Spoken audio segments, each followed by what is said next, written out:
Nel nome di Tata, di Figlio e di Spirito Santo. Gracia di Señor Jesucristo sea con vos. Mi hermana no está contento, no está unido junto, bien junto para celebrar el último cena de Jesús.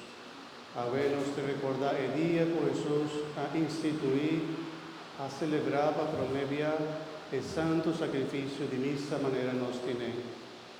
Háganos celebrar junto con Cristo el último cena y acompañar a Jesús después del último cena.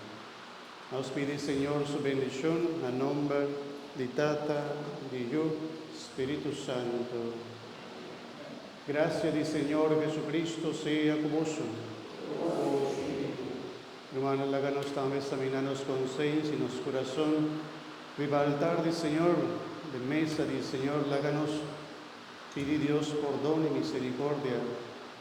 Pedía que Jesús asienta en la mesa junto con su apóstol.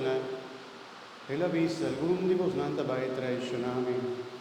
Y cada uno de nada pondrá, Señor Jesús, Señor, a mí. No está contra, Señor. A mi falla, Señor, perdoname si acaso, y no cumplir con voluntad.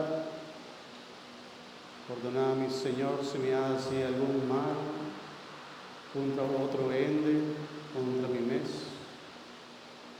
Nos que vi digo perdón, Señor, y misericordia.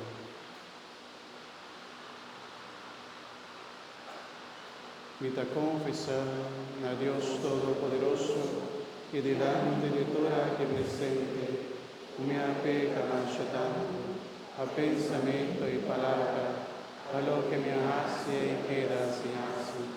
Pa mi culpa, pa mi gran culpa. Presebítaro a la Virgen María, grande y santo, y vos mi hermana, y reza para mí, Señor Dios. Madre Dios Todopoderoso, por mostrarnos su misericordia, perdónanos pecados y danos vida eterna.